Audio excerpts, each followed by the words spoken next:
guess the one memory I'm thinking of is the Worker Center in early 2015.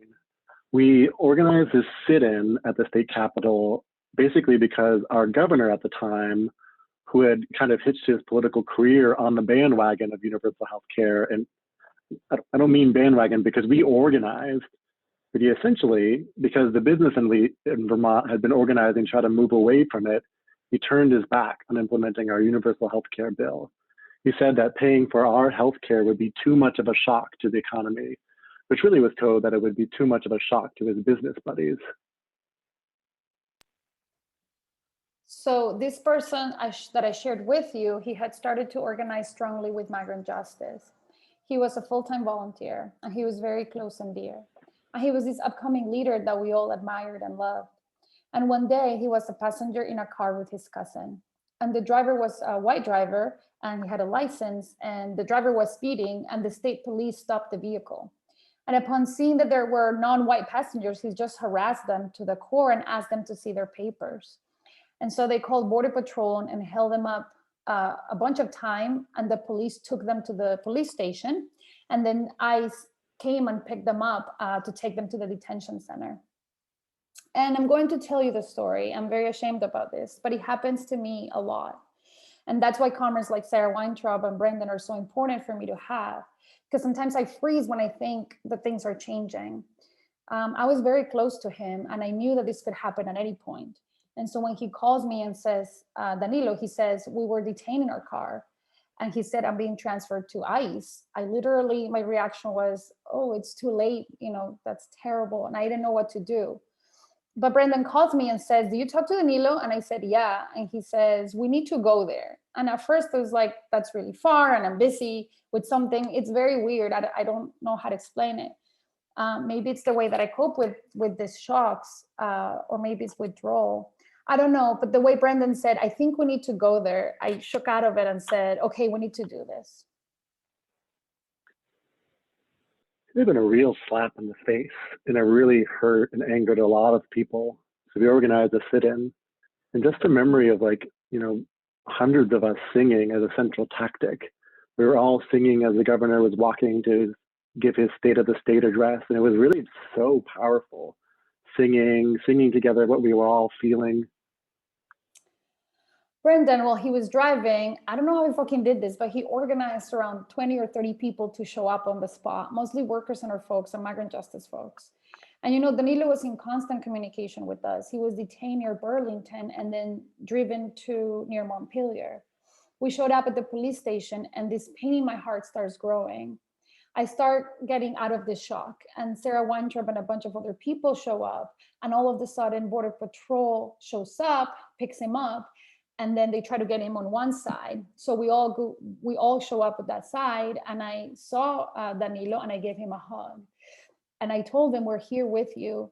We're just trying to make him feel comfortable and comforting him. He's handcuffed, and it was very painful and horrible. And he gets into the Border Patrol truck, and then Brendan, Avery Book, and a bunch of other folks just blocked the car. They just laid in front of them. A real memory that I have that I was just talking to Kate about is when we were both working at the Worker Center in the heart of the healthcare campaign, in the part when there was so much to do and there were so many people. And this was before things got really hard in some ways. And it wasn't easy, honestly, but neither of us had kids yet. We didn't have families. We were paid by the Worker Center. We were on staff so that essentially we were able to meet our needs. And we would just, like, 7 days a week, wake up, immediately start to work and just organize. And we did it together a lot until the wee hours of the night.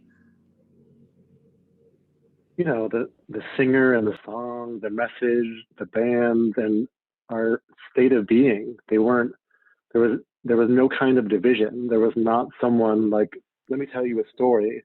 We were making our story, singing. The police arrest and remove the people that are blocking the car. And then Border Patrol, they just bolted. And Sarah Weintraub had her little Honda, and she doesn't really have enough gas. So they're hauling ass on the highway, Border Patrol, and she just follows them with no fear or thought. She's just like, I'm fucking following them. No cell phone signal. It's just madness. And she's gonna run out of gas, but she's going 80, 90 miles an hour behind them. And they noticed because Danilo told us that they said, oh, you have some friends following us or something like that. And in this particular part of our life, it was just the most amazing thing to be doing. It felt so fulfilling and moving. It didn't feel draining. And we really didn't have anything else that we had to do except organize and fight and learn. And it was just, and we were doing it together. So, you know, I don't in any way regret that now things are different, but I do remember those days really fondly of what it felt like to just be putting literally every last drop of what we had and getting so much out of it too, you know. We had adapted the Hunger Games song singing, our health, our lives, our bodies not for sale. And governor's promise says each one has failed. Strange things have happened here, no stranger would it be if we built a system good for you and me. And so then Sarah follows and she tells us all where they are. And so everybody moves about 2 hours from where he was detained. And then we all hold this vigil. All these people who care and know Danilo directly in the Women of a Moment pulled off this beautiful and powerful vigil to get our fucking friends out of there. And we won. They get released a few hours later. And when they get released, they were told by Border Patrol, we can tell you're beloved or something like that. And they're obviously just released on pending charges. And eventually their case, I think, was won. But the important part here is that we got them out of detention right away. It was the very first time that we did something so grassroots and powerful in Vermont. And it inspired a lot of other things and changes later. Part of what I want really deep in my bones is not just to win these policies and win the means of production for all of us in the working class. I want that too, but also for all working class people to feel like what it feels like to be in an organization that believes that you are human and valuable and intelligent and powerful. And that was the experience that I had in Vermont, was trying to build that, and in places where people didn't really have that. And that still is, I feel like, what drives me a lot. Yes, I want us to win the policies. I want us to win. It's so moving, singing song after song, and then a lot of them were zipper songs that people were zipping in the reason they were there, and it just felt good and organic and powerful. It was just really kind of amazing to do that for 6 hours, or until the state police arrested some of us. We were not leaving. But I also want people to have good organizations. Do we have organizations that are really thinking about community care and cadre care and about people and their development as being just as important? And so that's really important to me. I feel like I'm kind of looking for that in everything I do. How are we making sure that everybody can have an organization like that to join? Yeah, I just remember the intensity of every second of that experience and just how in shock everybody was, how powerful we could be, but also how scary everything is and how much love everybody felt that day when they were released. We all went back to the office, which was the Worker Center and Migrant Justice shared office.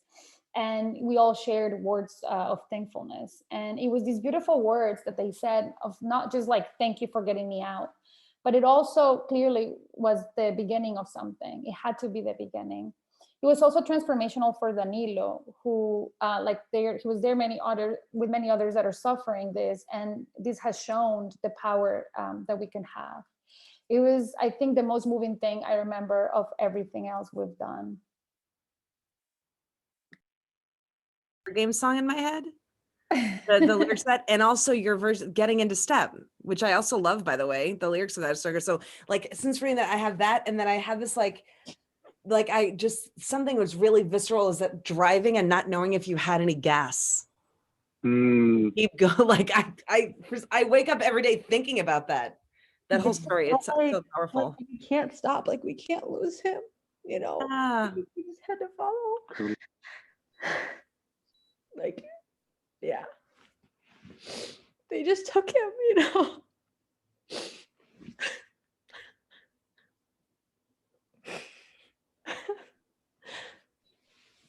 Sorry, I've been holding back a lot of tears just hearing that story told. Yeah. A bunch of times over and over again. It was just really intense. Totally.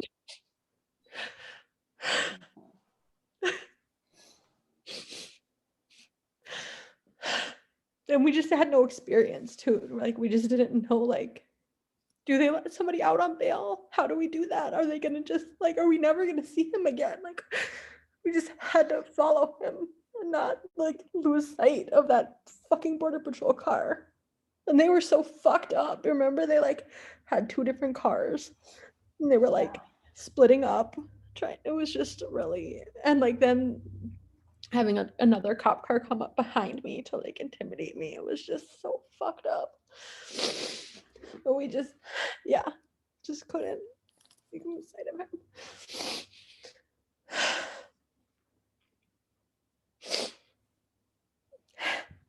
They just take so much from us, you know, like same with your story, Avery. Like we fought for like 10 fucking years or something for that one law. And just like that, he just took it, you know. That was not the time. Yeah.